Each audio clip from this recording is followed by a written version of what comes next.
जंगल के एक गांव फरफर नगर में एक अजीब सी हलचल मची हुई थी। सभी पक्षी बहुत परेशान थे जब कालू कौवा अपने दोस्त मिठू तोते से बात करता है। यार मिठू, इस बार का पक्का फैसला मैंने कर लिया है कि मैंने शादी करनी है। मिठू तोता कालू कौवे की बात सुनकर आंखें घुमाकर उससे कहता है, अरे वाह, किससे या यूं कहूँ किसको बर्बाद करना है? मिठू, किसी को बर्बाद नहीं करना बल्कि प्यार करना है। बेबो चिड़िया से पिछले साल उसने मेरे पंख का पराठा खा लिया था और हमारा इश्क वहीं से शुरू हुआ था। बेबो चिड़िया, कालू तुम्हारा दिमाग तो खराब नहीं हो गया? तुम बराती के बाहर शादी करोगे? हाँ, मुझे पता है कि वो चिड़िया है और मैं कौवा, लेकिन दिल में उसी पर हार बैठा हूँ। वो तो ठीक है, लेकिन वाह, क्या दलील पेश की है तुमने शादी की। पराठा रोमांस। बेबो चिड़िया नदी से पानी पीकर वापस अपने घर आती है। अम्मी, मम्मा, मम्मा, क्या वो कालू आज फिर दरवाजे पर आया था? पंख में अंगूठी और मुंह में केले का छिलका था क्या? बेबो चिड़िया की माँ गुस्से से चिल्लाकर बोलती है, हाँ, आया था कमबख्त मनहूस मारा काला कौवा। शादी तो छोड़ो, उसके साए से भी बचो तुम। लेकिन माँ, वो कहता है कि वो शादी के बाद सुबह शाम मेरे लिए दाना चुग कर लाएगा। बेबो, कहीं तुम उस मनहूस कौवे की बातों में तो नहीं आ गई? ये दाना नहीं, दुख है बेटी, दुख। मर्द पक्षी कभी नहीं बदलता, बस पर फैला लेता है। लेकिन माँ, मुझे तो कालू कौवा बहुत पसंद है। मैं तो शादी उसी कौवे से करूंगी। ऐसा कहकर बेबो चिड़िया अपने घर से चली जाती है। बेबो चिड़िया एक पेड़ की टहनी पर उदास बैठी हुई थी जब कालू कौवा उड़ता हुआ वहां आता है। क्या हुआ मेरी परों की रानी, क्यों उदास बैठी हो तुम यहाँ? कालू, मैंने माँ को बहुत मनाने की कोशिश की, लेकिन माँ तुमसे शादी के लिए नहीं मान रही। वो कह रही है एक चिड़िया की शादी कौवे से कभी नहीं हो सकती। बेबो, इसमें इतनी चिंता करने की जरूरत नहीं है। आज ही जाकर मैं मीनू मौसी को मना लूंगा।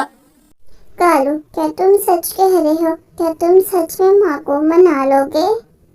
हाँ हाँ बेबो, मैं तुम्हारी माँ को मना लूंगा। चलो तुम मेरे साथ और देखो कालू का कमाल।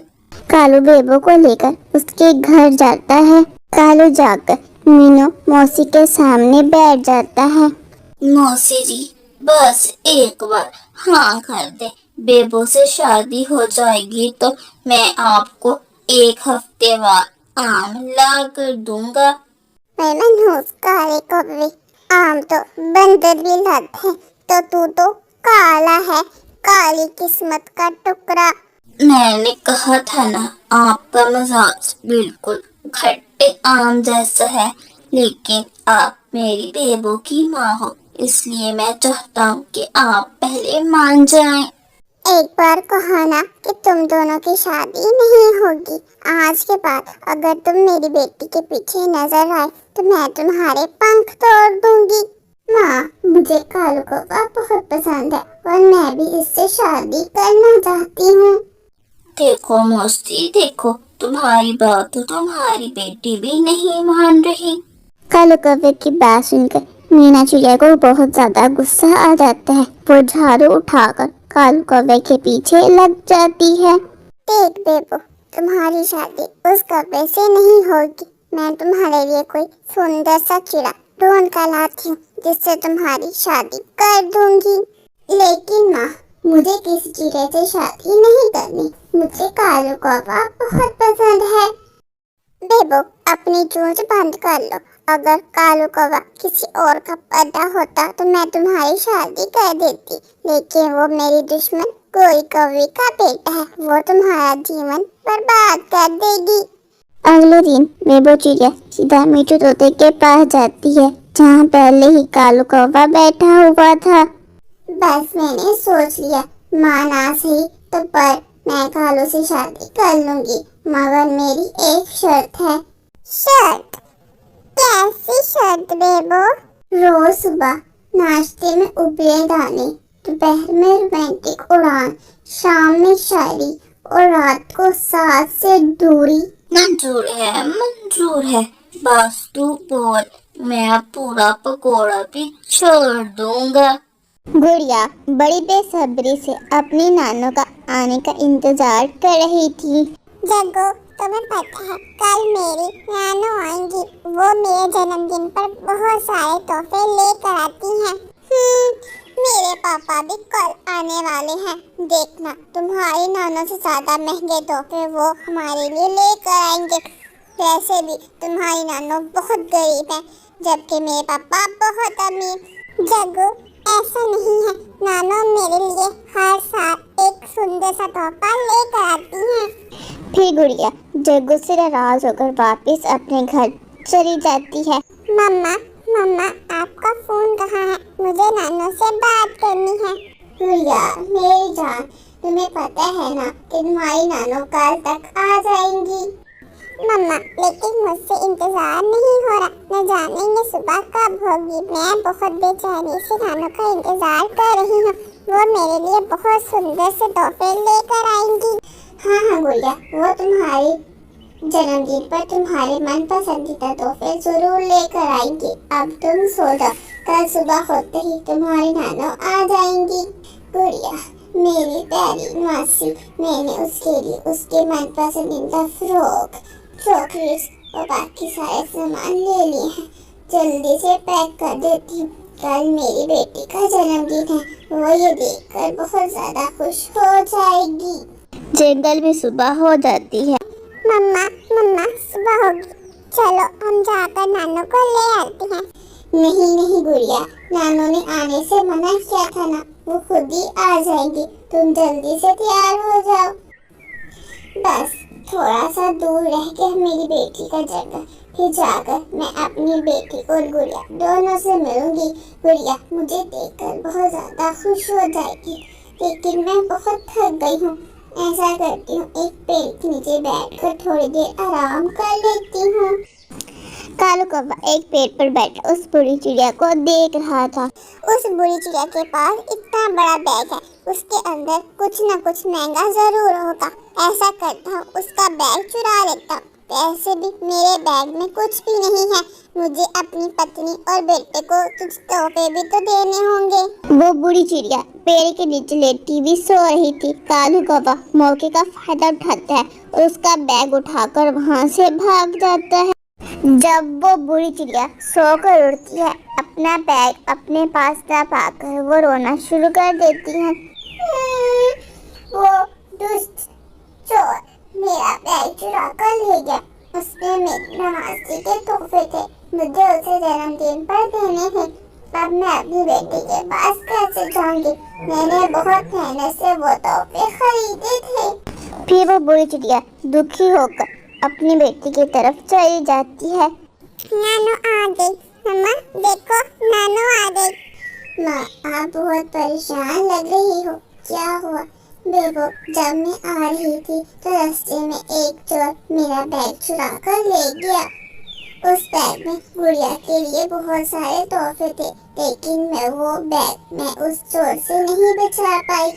नानू, क्या वो दुष्ट चोर मेरे सारे खिलौने ले गया? बेटी, तोहफे खो सकते हैं, लेकिन मोहब्बत नहीं खोती। आओ हम मिलकर कुछ और बना लेते हैं। बेबो चिड़िया जल्दी से अपने दूसरे कमरे के अंदर जाती है और वहाँ से शॉपिंग बैग लेकर आती है। गुड़िया ये देखो, मैं तुम्हारे लिए पहले से शॉपिंग कर ले आई थी। देखो तुम्हारे इसमें मनपसंदीदा फ्रॉक, चॉकलेट्स और बहुत सारे खिलौने हैं। मामा ये फ्रॉक तो बहुत सुंदर है और ये चॉकलेट कितनी मीठी है, आज तक मैंने इतनी मीठी चॉकलेट कभी नहीं खाई। फिर गुड़िया खुशी खुशी अपना जन्मदिन मनाने लगती है, क्योंकि खुशियाँ अपनों से होती हैं, चीज़ों से नहीं। आप लोगों को ये कहानी पसंद आए तो लाइक, शेयर, कमेंट और सब्सक्राइब करना मत भूलिएगा। धन्यवाद। कालू कौवा नदी किनारे पानी पीने के लिए आता है। वो पानी के अंदर खुद को देखकर अपने बाल संवारता और खुद को देखता है। ओह कालू, अलग लग रहे हो, जैसे कौवों के शाहरुख खान हो। उसी वक्त उसे एक सुंदर कोयल जैसी सुरीली आवाज में गाना सुनाई देता है। काहे काहे बोलूं, पर साउंड है स्वीट। मेरे पर देखो, जैसे ब्लैक चॉकलेट की ट्रे। चिड़िया करती जेलसी, बत्तख कहे वाह।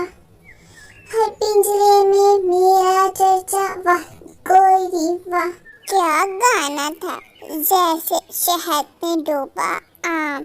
जितनी सुंदर कवि थी, उतनी ही सुंदर उसकी आवाज। कालू कौवा नदी से पानी पीकर वहां से चला जाता है।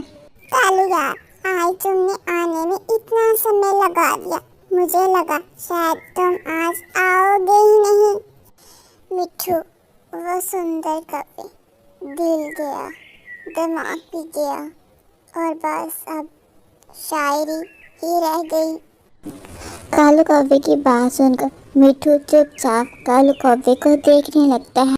वाह भाई वाह, तो हमारे कालू कौवे को भी मोहब्बत हो गई। कभी आशिकों की रवायत निभा, मोहब्बत में शायरी कर कौवे।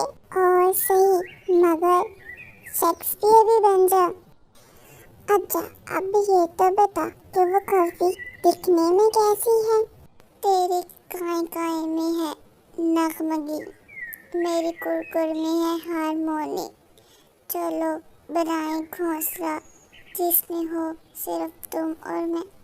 कालू, जाके उस कवि से अपने दिल की बात कर ले। ऐसा ना हो कि उस कवि को कोई और कौवा ले उड़े। मिठू की बात सुनकर कालू कौवा जल्दी से उस कौवे को ढूंढने के लिए जाता है। थोड़े दूर जाते ही कालू कौवे को वो कौवी एक पेड़ के नीचे बैठी हुई नजर आती है। कालू कौवा जल्दी से उस कौवे के पास जाता है। मैं कौवा हूँ, काला हूँ, मगर दिल है लाल। तुम हो गुलाबी, तुम पे जान भी कुर्बान। ओए होए कौवे, क्या शायरी, तुम्हारी शायरी तो बहुत अच्छी थी, पर मोहब्बत की कीमत है। कीमत? मोहब्बत की क्या कीमत होती है, मैंने आज तक नहीं सुना। होती है, मुझे तो माही झील का वो चमकता हुआ पढ़ ला दो। कालू कौवा उस कवि की बात सुनकर खामोश हो जाता है। क्या अगर मैं वो चमकता हुआ पार तुम्हें ला दूंगा तो तुम्हें मेरी मोहब्बत पर विश्वास आ जाएगा? हाँ, फिर मुझे तुम्हारी मोहब्बत पर विश्वास आ जाएगा। अब मैं वो पंख लेकर ही तुम्हारे पास आऊंगा। कालू कौवा सीधा माही झील के पास जाता है। झील दी, मेरे कवि को वो चमकता हुआ पंख चाहिए। ये मोहब्बत की बात है।